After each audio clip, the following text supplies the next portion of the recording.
Coming to theaters August 2019. Watch the inspiring true story of Alex Kendrick as we dolly shot our way towards him biting his finger more than ever before, as he learns throwing things on the ground is no way to solve his problems. Did we mention it's coming out in August? We did? Good. One of the things about the Kendrick Brothers that people always say that they love about them, they are always stepping up their game. You talk to even their harshest critics in the church, and they'll say, well, they get better each time, don't they? Part of that is they started with a pretty low standard. I mean, Flywheel, anybody see that? If you haven't, you could check out my review of Flywheel or any of the Kendrick Brothers movies ever made in the description, probably, or somewhere along the way. And so I decided to do the same thing and making this episode in 4K. I was gonna put out another episode today, a different episode, but this teaser trailer just dropped and I had to talk about this instead. So I'll put out that other video another time. I think the last time I was this excited about a Christian movie must have been God's Not Dead 2. You know? God's Not Dead has been quite the cash cow for me in reviewing those movies. It's a weird, strange, maybe unhealthy love that I have for these films. So, Overcomer is the next Kendrick Brothers film, and I do recognize for all my more worldly viewers that there are a lot of inappropriate jokes that can be made related to that title, but I am going to take the high road and not make them here because there are children, apparently, I've been told, watching my show. Why am I so excited about this movie? For one, as I said, I've reviewed every single one of the Kendrick Brothers movies, and this is actually the first one that's going to come out since I had started reviewing movies. The other thing is, I got to see some of the script before this came out and kind of talk with Alex Kendrick about the storyline and stuff. Props. That's very respectable that they would be interested in learning and growing. That's rare, I think, in the Christian movie industry, that they cared enough to say, hey, Kevin, you know, you criticize a lot of our movies. We'd love to see what you think about our upcoming movie. Now, did they take any of the advice that I gave to them? There's no way to tell at this point. We'll see when the movie comes out. I hope so. Maybe advice that I gave to them is going to ruin the movie even further. I don't want to waste too much of your time. You're here to see what I think about this new Overcomer teaser trailer. All friendships aside, it's time now to check out take the first look. Let's just jump right into it. Here we go. The Overcomer teaser trailer from the creators of War Room. Call us to battle. You need to do your fighting in prayer. And Courageous. You've been a good enough. Okay, we've seen all these movies. Good enough father. Firm Films. Something Girl running. or someone As you can see, the lady from War Room is also in this. She's more of an author. What I heard is that a lot of the reason why they get some of the same people to be in their movies is just because they want people who agree with them 100%. Maybe not agree with them 100%, but they want people who kind of see their vision. And I get that to a degree. I remember after Left Behind came out, there was this video of Nicolas Cage kind of doing a press junket. Has it got you thinking about the rapture and whether or not you would be left behind? Well, I think what it did for me, I try to tell if you look carefully at my filmography, I do gravitate at times towards spiritual or spiritually themed movies like City of Angels or Knowing, or even movies like Ghost Rider. So I get it. I get why the Kendrick Brothers would want people who kind of see their vision, because when they're out doing press junkets, you know, they're not going to say stuff that like, well, I actually believe you can murder people. It's fine. something or someone will have first place in your heart.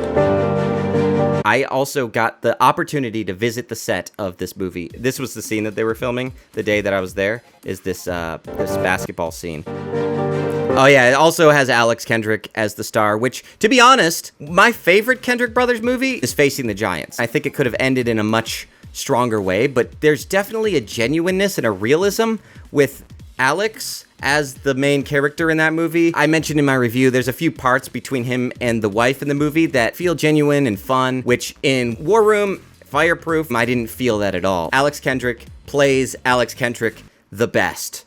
But when you find your identity,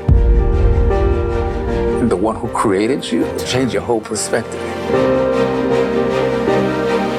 All right, So, from what I understand, this is a movie. Okay, I'm not going to pretend that I don't understand, but from what I get from this trailer. So, this is a movie about a girl who is a runner and a coach. In the beginning of the trailer, he is a basketball coach, but then all the stuff goes wrong in the town, and he ends up a cross-country coach because that's who he is. He's a coach. You know, as they're saying in the movie is about identity. So, there's a verse in the Bible that talks about overcoming.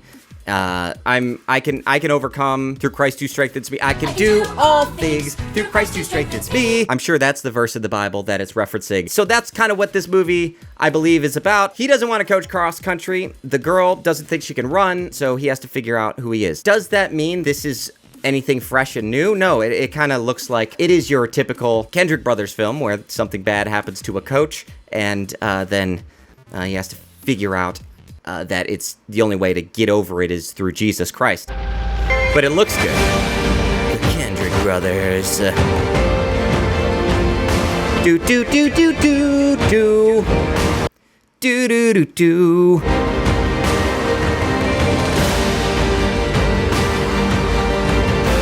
It is in Georgia, as we can see. Wait, hold on. Let me see something.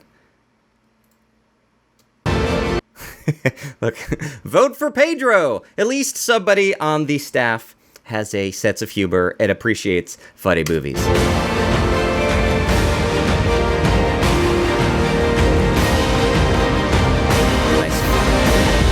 I'm looking forward to the track and field moment in this movie. That'll be good.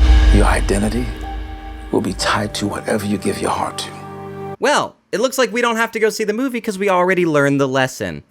There you have it, guys. Overcomer, very interesting. I'm looking forward to seeing it. I'm looking forward to reviewing the full movie. I'll probably go see it when it comes out. There's not much I can say here. I mean, it looks better visually. I mean, obviously, they're using better cameras, better lenses, better cinematographers. They've improved. But is it a better movie? We'll see, won't we? It looks like a very similar film in terms of storyline to many of the other Kendrick Brothers films. But two things that I'll say positive about this. One, my favorite Kendrick Brothers movie is Facing the Giants. Thought that was the most natural feeling, charming film that they've done. And so this looks like it kind of reflects that film a lot, almost like a spiritual sequel about a coach who finds his identity in coaching and has to figure out who he really is whenever all that gets ripped out from underneath. Very similar thing that happened in Facing the Giants. Two, I will say, you look at After God's Not Dead and all of the victim Christian movies. I Can Only Imagine came out, and so they're like, well, what other movies, what other songs are out there? Feels like the Christian film industry, just like the movie industry, when one thing is successful, the industry starts making a bunch of those. And what I do appreciate about the Kendrick Brothers, for one, they don't try to